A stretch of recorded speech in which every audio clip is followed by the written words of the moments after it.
Hi everyone and welcome to Board Game Revolution Sneak Peek Series. Today we're going to be taking a look at Aeolis by Dreamcatcher Games, and this is going to be launching on Kickstarter in October. Now if you haven't seen one of our Sneak Peek series, the way with the flow of the episode goes is we do a quick overview, we do how a round is played, and then we talk about the highlights.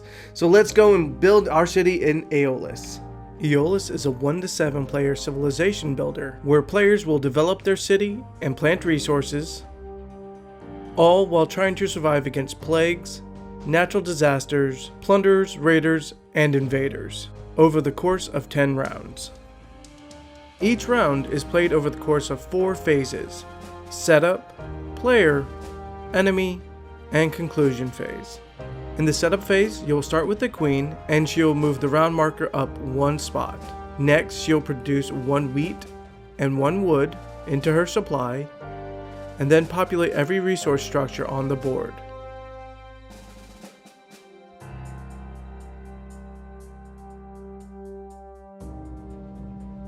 Last, she'll draw event cards. Starting with the blessing, she'll read it aloud and place a corresponding token on its spot. This stays into play until it is complete. Finally, she will draw a curse or invasion card, again reading it aloud, and proceeding with the setup given. For this evasion, we will roll a d6 and place a token on that spot. At this point, all other players will do their setup actions. The philosopher will produce research, and the arena will build into their army, spending 1 gold and 1 copper. They will add that unit to the board. In the prototype, while it is cardboard, in the full retail game, these will be minis. During the action phase, players will simultaneously take their actions. In some cases, one player's action may affect another's. To show this, we're going to start from left to right with the philosopher. First, the philosopher spends 2 research and learns shipbuilding, covering it with a token like so. They will then grab all the shipbuilding tiles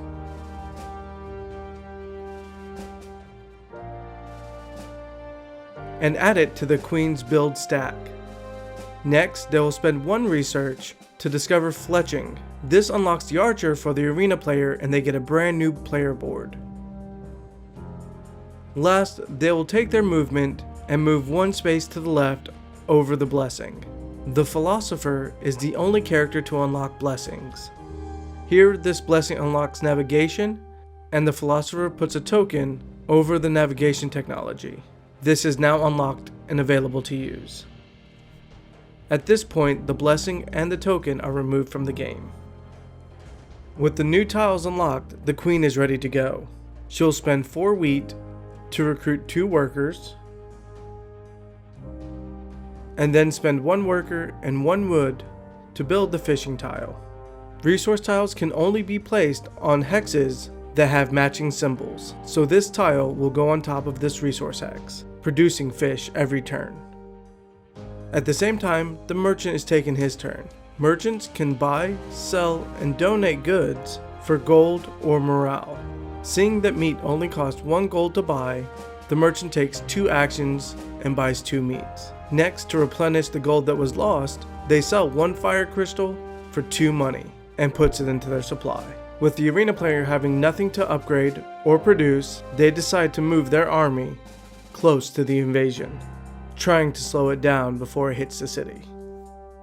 After all players pass, it is now time for the enemy phase. The enemy phase will happen in this specific order: natural disasters and civil unrest, plagues and inferno spread, raids and plunderers move towards structures, and then the invasion event. Plagues and infernos have a 50% chance to spread to adjacent spots. Plagues can only spread to structured buildings.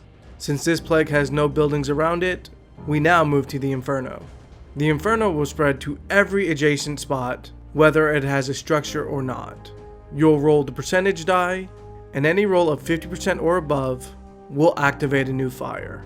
Once all adjacent spots have been rolled, the origin spot extinguishes and the token flips over to the damaged spot.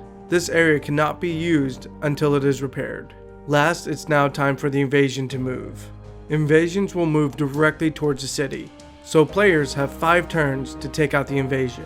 If the invasion token hits an army, a battle immediately ensues. If by the end of 5 turns the invasion hits a city, the game is over and your city is sacked.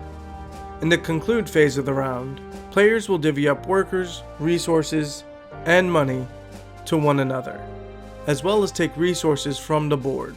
This is the most important phase of the game because it determines how efficient your city runs.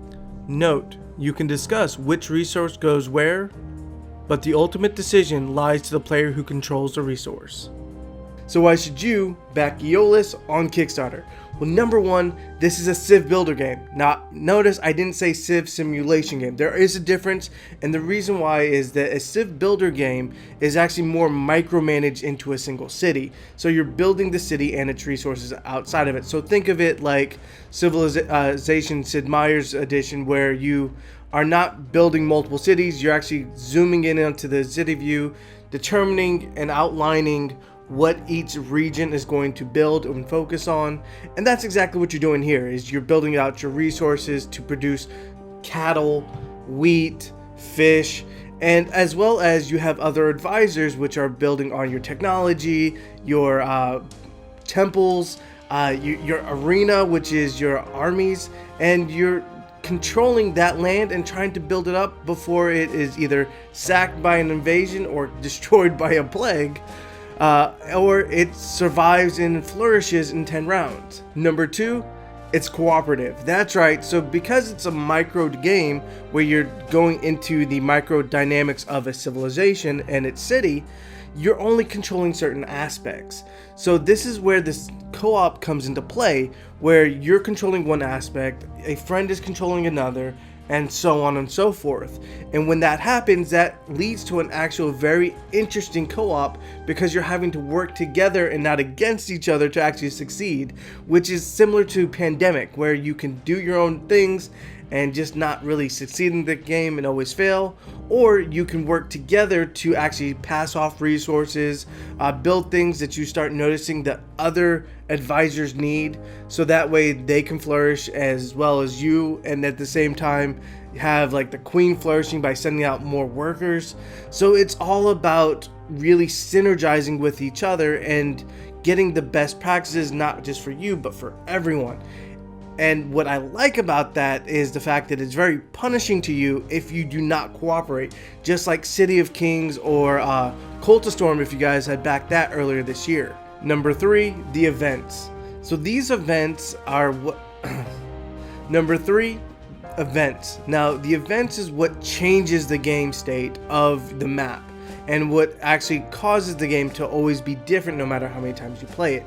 So you have events that are blessings that actually aid your civilization, to you have curses and invasions. Now the curses are what changes kind of the game state.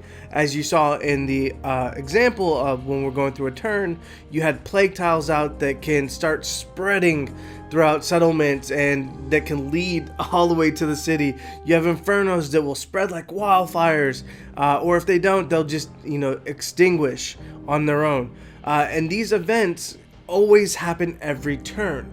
So this is always saying, okay, we have a good benefit and then we have this bad benefit. And then of course, halfway through the game, you get the invasion that comes out that is leading towards your city. So while there is one thing that's always the same in the standalone scenarios that you build, the other parts of this element are always different. So it adds for a lot of replayability. Number 4, solo. That's right, this is, I'm gonna say, a highlight, because if you want the true advisor experience where you're controlling everything to really feel like a true Civ builder, you play it solo and you play it with all 7 classes. That's right, you play it with everything, or you can play it with 5 or 4 or 6, it doesn't matter, but you can play it with every single advisor and then slowly pick and strategize how you want to grow your nation into its best possible city.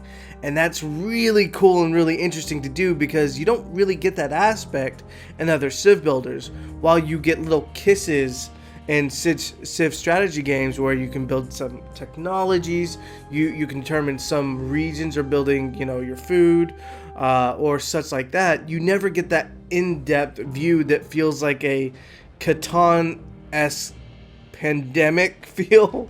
That's how I'm gonna put this, because that's what this feels like, is that you're deciding what you're putting out on these hexes, and then you're cooperatively playing with each class so it best synergizes and folds together.